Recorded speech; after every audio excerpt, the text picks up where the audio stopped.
right, so who's been to the seminar? Who has not been to the seminar? You guys? Okay. Who's done the training session with me though? Who's done Strongfit sessions? Everybody, right? Basically rope pulls, all that shit. Okay. Usually how do you finish? Depends on. Yeah, not happy, right? You know how I know it's done at the seminar when no one talks? Like, you know, usually it's 2 sets of rope pull. Who's ever done 3 sets of rope pull? Back to back to back. Okay, how do you feel? Fucked up. Exactly, how's the grip going? Big pop. Yeah, and the grip is wrecked, right? Yeah. Okay, so let's start with that. Who has a wrecked grip from the rope pulls? No, you guys haven't done it, you don't count. Yeah, because you guys won't feel it. So, who's basically, okay, so now, you know how that feels to finish, that's what burn the question is, right, where everybody's messed up. Who feels stressed mentally right now? Who, if they had to do, could do a CrossFit workout right now? Okay. Has everybody felt like doing a CrossFit workout after my full-blown session with me? Right? Isn't that weird? Did you guys notice something out there that everybody was talking? Did you remember the seminar? Well, everybody's on the floor, no one is talking, everybody's stressed out of their mind. Downstairs, you guys didn't notice, but you were all talking to each other. Nobody was like, oh my god, what the fuck was that? Right? How long did it take to recover? 3 minutes? 4 minutes? So how many, imagine you have a 1 day of competition, 5 workouts. This is 50 minutes after you're done. You're eating, you're like, I'll go do it right now. Right? I give you an hour, it's like you haven't trained. Imagine what that means for performance. Right? Because normally after my workouts, you're done for the day. Right? You need to go take a nap. Usually that's me, I have to go sleep just to reset my brain. Right now, you're all like, yeah, that's fine. Do you feel like you overworked yourself? No, that's a normal training session though. That was just as much weight as normal. The only thing we did differently is the breathing and the wave pattern. And yet you feel like you haven't trained. For performance, imagine what that means.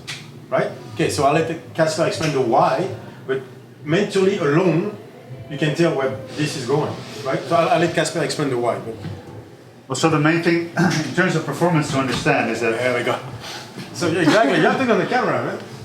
In terms of performance, it's very important that we feel that we know what mindset and mental states is that we use them as input for the nervous system. So let's say if you would consider yourself a system, right, physiological system, and you input something and then there's an output.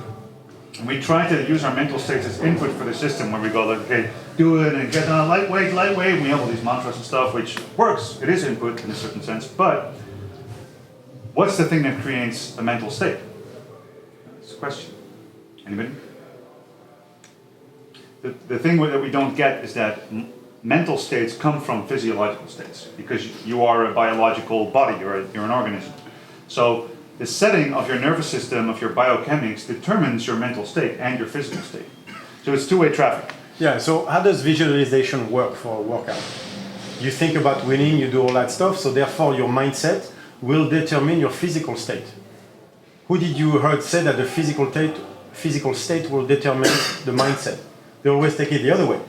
It's the way you look at a workout that will change the workout. We're saying it's the way you do the workout that will change the way you look at it. Yeah. So they say, especially in Dutch people, they say stress is in between your ears. And it's just, everybody says that. Change the way you look at it and it'll be less stress. But stress is actually a state of the nervous system that creates a mental signal, right? So if you look at the systems of your brain that do fight, flight, that do survival, they have a priority over logical thinking. So by the time you have a thought about how you feel, it comes from the emotional and survival systems of the brain create the thoughts. And every single thing that goes into you which you become aware of, goes emotional, so physical, which is the same as emotional, first.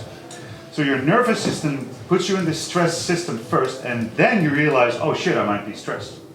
So the fear that you have before you go into another set, or the fear you have when you come out of a set, that is your emotional brain, your primitive brain, telling you, don't do this again, it's bad for you. Don't do this again, it's bad for you. So actually it's kind of like a mini trauma. So you do hard work, and the reason you don't look forward to the next set is because there's something in your survival physiology saying, let's not do this again. So if you're finished running from a bear, if there's an actual bear as a caveman, right, you run away from the bear, you need to have an internal system saying, don't walk that way again because the fucking bear is there, you just survived, crazy human, right? So that's why you don't look forward to another set of rope pulls or another set of work. What we're doing now is we're using the wave pattern where we're not stressing one of the, so we know you have the sympathetic and the parasympathetic ET set of muscles, IT set of muscles, so hyperventilating basically, or calm nose breathing. But now if you have both, so if you use the calm part of the physiology, so you use the breathing and the wave pattern to not fatigue one of the two systems, but you build them like an arch, which is what the Strongfit system is very much about, then you're keeping yourself within a zone where there's no physiological marker that says, hold on, we'd better send something up to the conscious mind to convince them to not go back to the bear. You come out of it and basically go, show me another bear. I can handle it.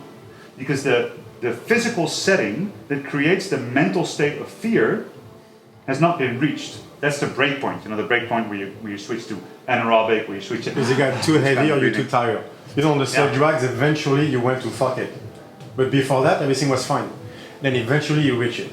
Yeah, so if you've ever had a panic attack, what a panic attack does, basically, people suddenly find themselves in a panic attack. And then they go, hold on, I'm hyperventilating, my heart rate is up, my palms are sweaty. And then they become conscious of it. So the conscious mind is always late. And actually the conscious mind, what we call the mental state and mindset, only accounts for 4% of your entire capacity. So every single thing you do, you see, every movement gets processed, but you only become aware of 4%. And that 4% of consciousness, the conscious mind, the frontal lobe that we use to try to predict the future and try to worry about life, it's only 4%, and it's a newcomer. So the survival systems, the physiological systems, the emotional systems are in charge. So if you can use a conscious input to keep your biology, basically your hunter-gatherer biology, within the zone where it doesn't create the mental state of fear, because fear is a marker. You can consider fear as you have this body, you have these emotional systems, primitive systems. If there is enough reason to scream danger, danger, then there will go a message up to the conscious mind saying danger, danger, don't do it. And that's where the mental stress comes from.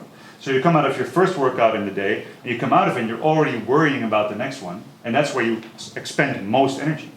Because the newcomer actually spends more energy than the other ones, right? Because it's not the autopilot. So that's why I said keep watching your autopilot. You come out of the sled drag and your autopilot goes, okay, let's convince this motherfucker not to do this crazy shit again, run from the bear.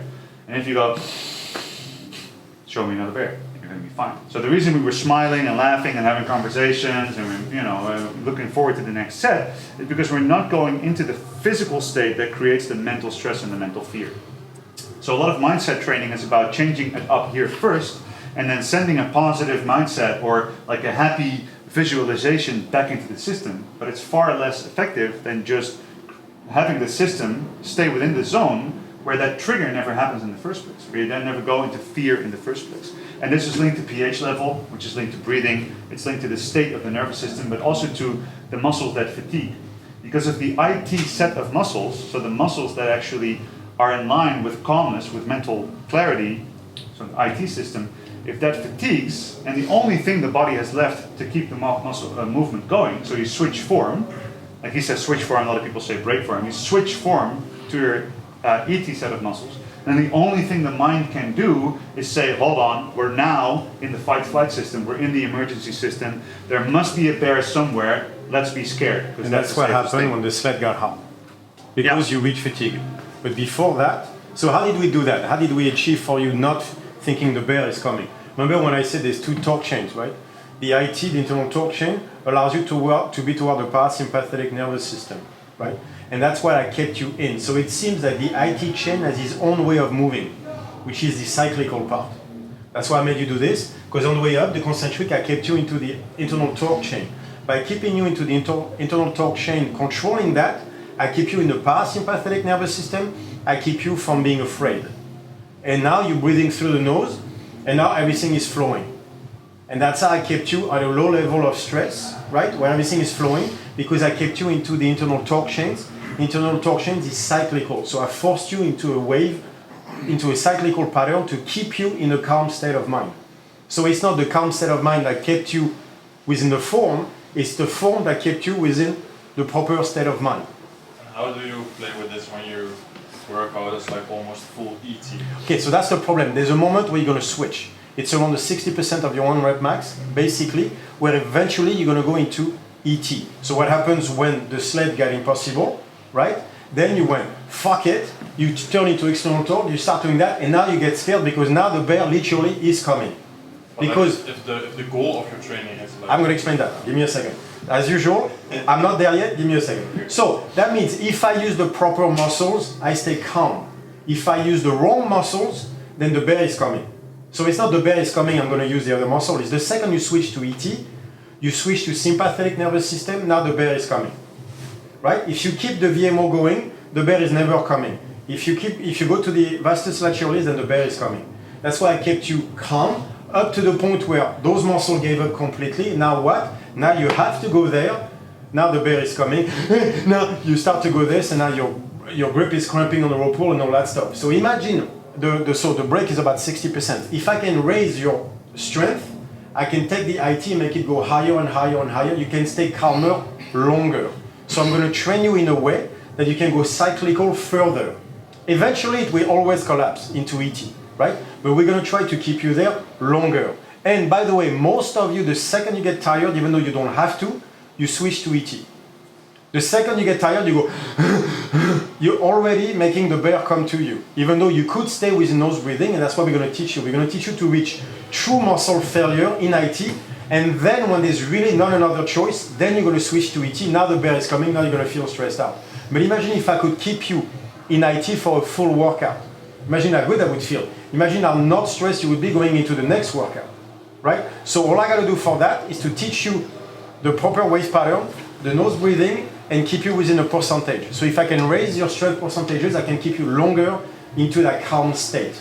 And that's where performance lives, basically. And also because if you do weightlifting, which is basically all ET, then you have this whole, and I see this in our gym, like the weight's there and they're in between set and they're doing this worried pace, like, oh shit, it's coming in, oh shit, it's coming in. So if you build your ability of the body to stay in IT, to stay parasympathetic, it's going to be more willing to deal with the ET because there's a balance, and that's where the arch principle is. So if you do all your training in ET and your performance in ET, you're going to wear it out. But if you can train your IT and stay there for longer and longer and longer, you can do your warm-up in IT, because right now, what you notice is, as you come out of the workout, you actually feel like doing more. You're like, fuck, let's bring it on. So your mental the mental state that says, let's actually fight the bear, is stronger. So you're going to be more ready. So let's say you do a warm-up or assistance work all in IT. Wouldn't technically work, because you need to do more things. But if you can program in a way where you have a lot of IT built, and then you wear out the ET at the end of the workout, or if you're working to a competition, you're building your parasympathetic nervous system. No, we can still do it, because how do the Chinese train? 70% assistance work. What's most of their assistance work range? 12 reps, 65%. So we can cycle it. Yeah, of course, yeah, in your whole training, but like, it would be difficult if you have to do like, let's say 10 snatch singles, yeah, and 90%. But then you're in ET, right? Yeah, but how do you stay IT?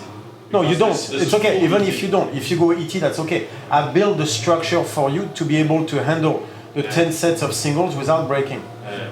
So you can still do more work. Because I can make you do all your assistance work in the cyclical, keep you at a low level of stress that you only stress when you do those 10 sets of single. Therefore, you can put more into it. You only have so much ET, IT for the day, right? That ET, I'm going to keep you for the singles, and then the entire stuff is going to be IT, so you're not stressed mentally. Now you can do more work, less stress. So like it still works. In between sets, it would be breathing. Nose breathing. That too, and your assistance work is going to be in a cyclical pattern, so that when you go to your snatches, you can give that 100%. What happens if you do your assistance work in ET? You're stressed, in ET, you're stressed out. What happens when you go to your snatches? You're tired. Yeah, you're done. So what if I could make you remain very calm for your assistance work?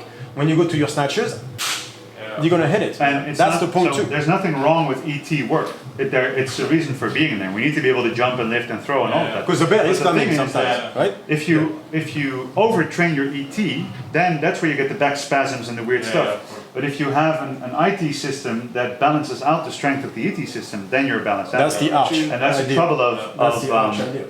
Could you give an example of an ET essentially work, like for the snatch? ET, so a power snatch, right? That's all ET. You go something like that. That's all ET, right? That's when the bear is coming, because you're not cyclical at all. You fuck it, like you throw this as high as you can. Take a sandbag, try to touch the ceiling. That would be a full ET, right? Okay, so if you do that 15 times, what happened? It stresses the shit out of you, No, yeah. right? And I'll be saying, how much work would you want to do if I make you do 6 sets of 15? That, how much work would you be like, I'm good, I'm out, right? But if I make you cycle in between, that you would, okay, have you ever done jiu-jitsu? Who has done jiu-jitsu? Okay, you know what the problem is with jiu-jitsu? You do drills, and then you spar for an hour straight. So that means you have a guy trying to take your head off, 5 minutes, and then 5 minutes, and again and again and again. By the end, your head is like this, you can't sleep. Me, the problem is if I did jiu-jitsu at night, I couldn't sleep. Because my sympathetic level is jacked up, and then what happens to the next session of jiu-jitsu? I'm stressed out of my mind. I'm nervous. Did you have that? The butterfly, you go into the jiu-jitsu, you know no one is going to try to kill you, and yet you feel like you're going into a fight. You go, what's wrong? So what if you would do instead a sparring session, you do a drill session, when you just flow. Then spar session and drill session, and spar session. Then you could do this for hours and never be stressed mentally. Do you think mental stress is a part of training? I think we can all agree it's a big part of it, of performance. How big is mental stress toward performance? How many CrossFitters fucking lose it? In competition and everything, start crying. Right, okay, so you're all smiling because you've all been there. How many of you guys went into a competition and you had the worst day of your life? You had the worst lifting session of your life, right? Yeah. Who performs their best in competition every single time? Okay, good. It's not that easy to do, right? Right. Who is stressed out of their mind before they have to go do a competition? Like in jiu-jitsu, oh man, you used to stress the shit out of me. But even it starts if you wake up. Like the day of competition, you wake up and suddenly everything hurts. Yeah, right? yeah. So there's that. You prepared the system for breakdown, right? So, yeah, exactly. Yeah. So the whole who had their knee hurting like 3 days before the competition? You go, I haven't felt you in a year. What the fuck? You have to realize that there is a reason, because you're a hunter-gatherer. You're not supposed to go into the bear fight. So if you program getting ready for fighting a bear, and you do that for 2 months, right? And that's all you do. By the way, you're just fighting the bear for 2 months. Exactly. So you're inputting. Who wants that? You're inputting a physiological danger that makes the body go, okay, wait, now it's getting really close. Let's start convincing the conscious mind that there is danger. What do you think MMA guys smoke weed all the time in jiu-jitsu? Because you're stressed out of your mind constantly. Yeah. Why? Because there's a guy trying to take your head off. Yeah, and you convince yourself that there's a guy trying to take your head off. So you can go into the smoothest sparring session ever. You're always stressed going into it. Who felt stressed after this session? But is there Is there a way to train the sympathetic nervous system where you just release tension with IT? No, but is there a way to train it? Yeah, that's the point of the arch. Is in order to increase tension on one side, I need to increase tension on the other. So you cannot train the sympathetic nervous system without training the parasympathetic as well. So I can do everything that I've done in the sympathetic through mouth breathing. So I can increase the level of your sympathetic nervous system as well. But how is the life around us? Is it stressful? Yes. Okay, so how can I build your sympathetic nervous system where it's around you constantly, where I don't build the parasympathetic nervous system? Then it doesn't fit the arch. I need to be able to work the parasympathetic first so I can give you more sympathetic. We have, for 300,000 years, we did not get chased by the bear on a daily basis. Otherwise, we'd all be dead.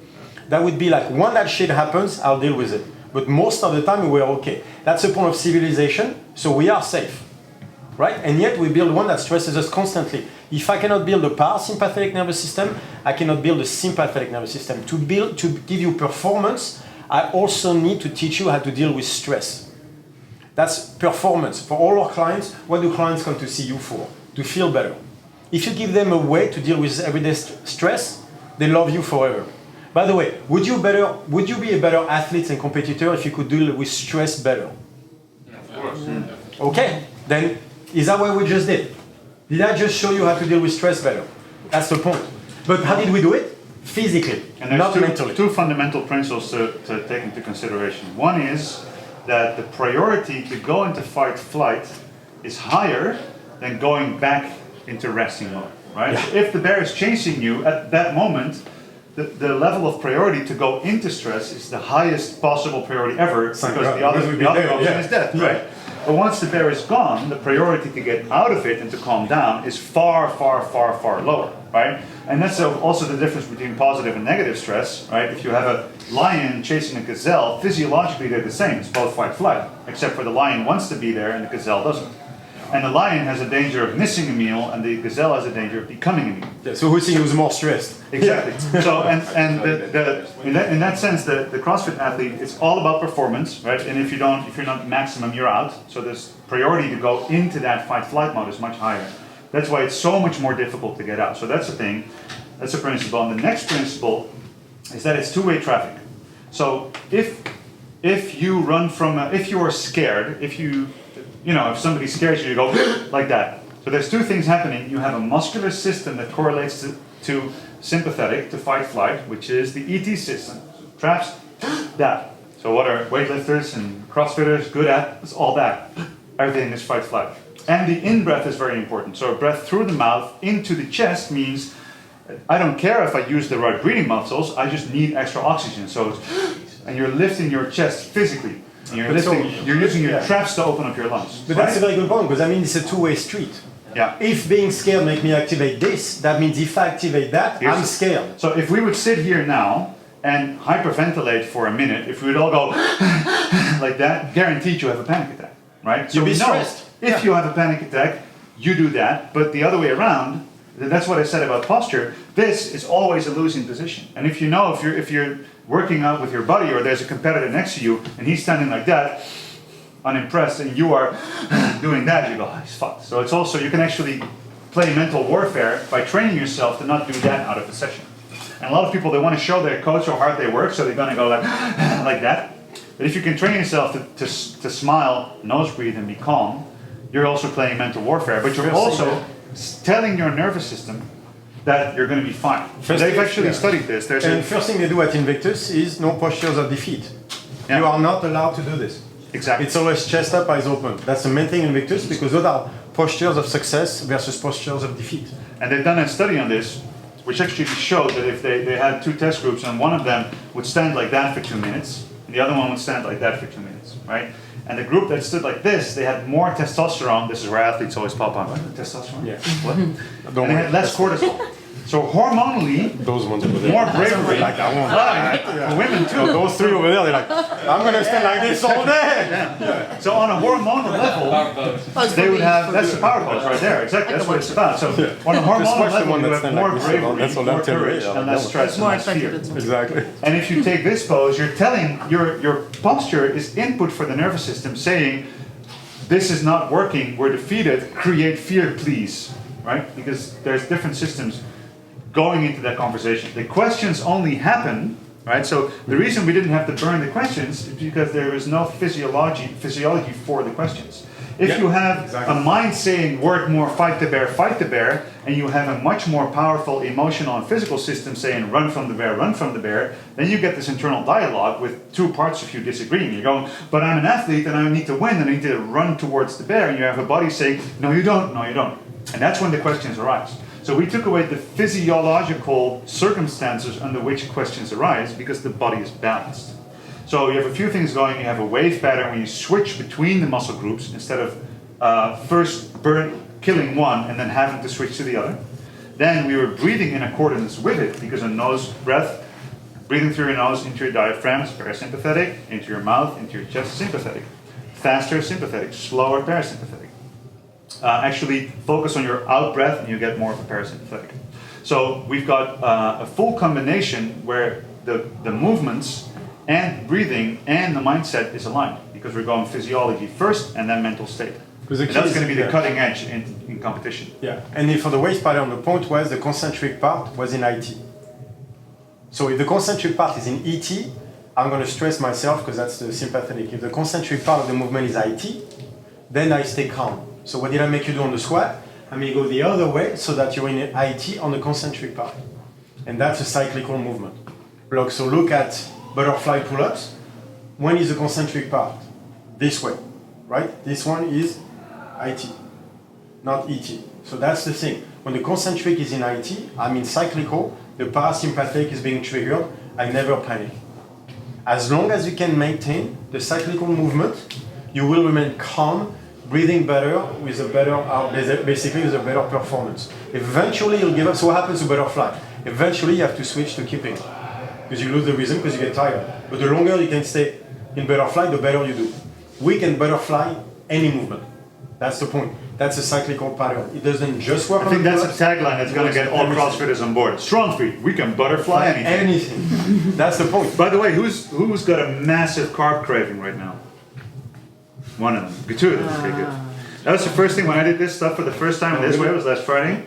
Normally afterwards I'm like, all the food, and now it's just.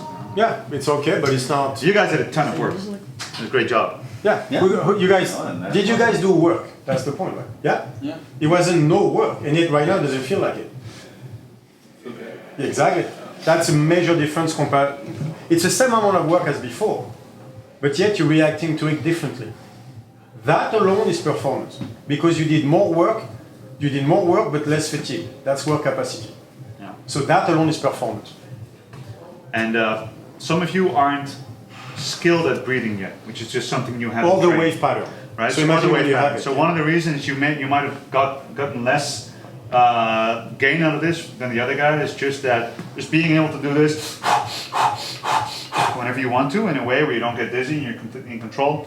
It's just practice, because we haven't trained in this exact same way that you can decide to do this with your biceps. There's a physiological You can decide level. to do that with your. If you don't have the external obliques, you can't breathe properly. Yeah. You lose it when you get tired. So the stronger this is, so the external obliques opener, the better your breathe, the better the performance. If you don't have this, you'll quit earlier. So again, it's the physiological aspect that matters, right? You have to be able to physically impact your nervous system and not the other way around. It's a two-way street. Basically. And also the diaphragm is your only breathing muscle, and it's giant. It's massive, like double parachute right here, and it does all the work. And you can actually gain control over it in the same way that you can decide to do this, you can decide to do that.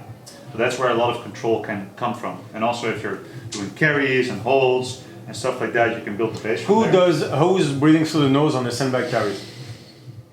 Right. Yeah. Good. That's great Now stuff. you know. Yeah, exactly. I think. Yeah, try. So next time you do a sandbag carry, you're not allowed to breathe through your mouth. Your mouth has to stay closed. You have to nose breathe. But it feels like if you're breathing through the nose, then when you go to external, you go even more. Yeah, because Even more than when you're starting. yes, because with the you mouth. waited so long, you panic. Okay. So the key is when that happens, take 3 deep breaths through your mouth, And then you go back. and then go So back this and is- then work through it. That's Breathe- the trick that he basically. Breathe for the showed state me. you want. Yeah. That's my thing that I've been Yeah. telling athletes for a long time. And that's also why Frank could easily keep up. He never does cardio. Because for weightlifters, it's super 'Cause he can breathe cardio. He just practiced in breathing, right? So he starts, so if you know, let's say you're running up a hill, and you know, buddy, at the top of the hill, I'm going to be that pace. So you take that pace of the amount of air that you need, but you start breathing like that in a way that's actually helpful. You just, and that's how you run up a hill. Right? And then, but if you want to do endurance, if that ever comes up in your life, I come from ultra running. To become endurance, you breathe as slowly as possible to keep your heart rate down. But then when you see the hill, instead of, so as soon as the body needs to switch on autopilot, that's when you've lost control. So there's no, out of breath means out of control of breath. So there's nothing wrong with that breathing pace. The question is who's doing it. So if you run up and you just go and you do nothing, like you said, I don't know how I'm breathing, it means you're unaware of breath until it's out of control. And then you're aware of the fact that you're out of control. So if you start with awareness of breath and in control of breath, and you keep in control the whole time, then you always know what you're doing, and then you can kind of like guide your body into different settings. But by the way, you all got that in one session. Imagine if you practice. Yeah. Imagine 4 or 5 sessions of that. That's one session where you don't know where the wave is, you don't know how to breathe properly, you don't know how to put it in a workout. That goes against everything you've ever done because you all go mouth breathing and freaking out through workout. That's what CrossFitters do. So in one session, look at the progress you've made. So imagine if we practice this for 2 months. What you're going to do on all the CrossFit workout? You'll be ridiculous. Right? That's one session. Can you guys imagine what this can do for performance if we do this right? Oh my God. Yeah, it's insane. He worked on everybody. He works on Kasper, who's deconditioned because he had a kidney infection. He worked all the way up to Sarah, who was at the CrossFit Games, who was in Invictus last year, with everybody in between. We hacked the human body.